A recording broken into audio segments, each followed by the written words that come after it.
સવા મહિના કરતાં પણ વધારે સમયથી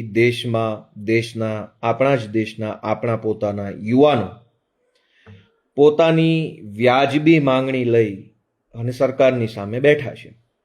માંગણી બહુ જ સિમ્પલ છે. પહેલા તો એક જ માંગણી હતી, પાછળથી સમય સંજોગ પ્રમાણે બીજી બે માંગણીઓ ઉમેરવાની જરૂર ઊભી થઈ. એક જ માંગણી હતી કે શિક્ષણ મંત્રી રાજીનામું આપે.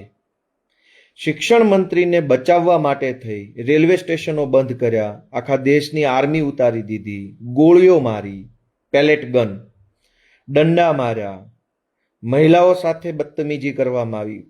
માત્ર એક શિક્ષણ મંત્રીને બચાવવા માટે બધું જ કર્યું, પણ દેશના કરોડો લોકોનો અવાજ ન સાંભળવામાં આવ્યો. અને આવું થયું એટલે બીજી માંગણી ઉમેરાઈ કે ભાઈ જે આંદોલનકારીઓ છે, વિરોધ પ્રદર્શન કરનારા આપણા દેશના યુવાનો છે, એની સામે આકરા પગલાં ન લેવા, પોલીસ કાર્યવાહી ન કરવી, કેસ ન કરવા, અને કર્યા હોય તો એમાં હેરાન ન કરવા. આ માંગણી ઉમેરાઈ. અને છેલ્લા 10 વર્ષમાં 1.25 લાખ વિદ્યાર્થીઓએ આત્મહત્યા કરી છે. આ સરકારનો આંકડો છે, NCRBનો, નેશનલ ક્રાઇમ રેકોર્ડ બ્યુરો.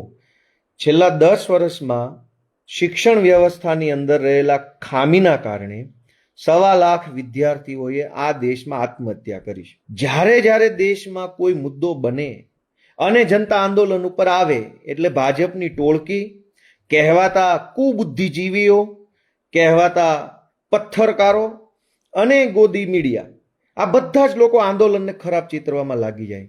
અને ભાજપ પાર્ટી ક્યાં દૂધે ધોયેલી પાર્ટી? ભાજપનો જન્મ જ આંદોલનોમાંથી થયો. સરકારે ઝૂકવું પડ્યું થોડું ઘણું, ઝૂકી નહીં તે લોકો હજુ છેતરે છે. ગઈકાલે આપણા દેશના વડાપ્રધાન શ્રી નરેન્દ્રભાઈએ લાઈવ આવી ઇન્સ્ટાગ્રામ પર વિડીયો મૂક્યો કે કડકમાં કડક કાયદો બનાવશું.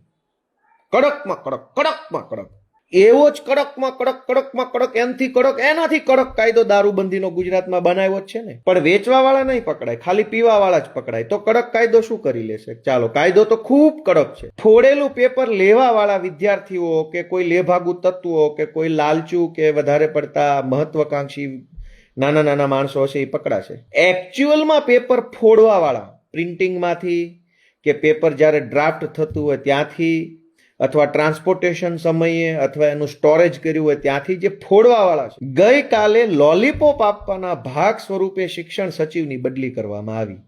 એ બતાવે છે કે સરકારનો ઈરાદો ખરાબ છે. શિક્ષણ સચિવની બદલી પાછળ પણ ઈરાદો સારો નથી જ. આપના પોતાના પ્લેટફોર્મ લલકારને લાઈક કરો, ફોલો કરો, સબસ્ક્રાઇબ કરો અને શેર કરો.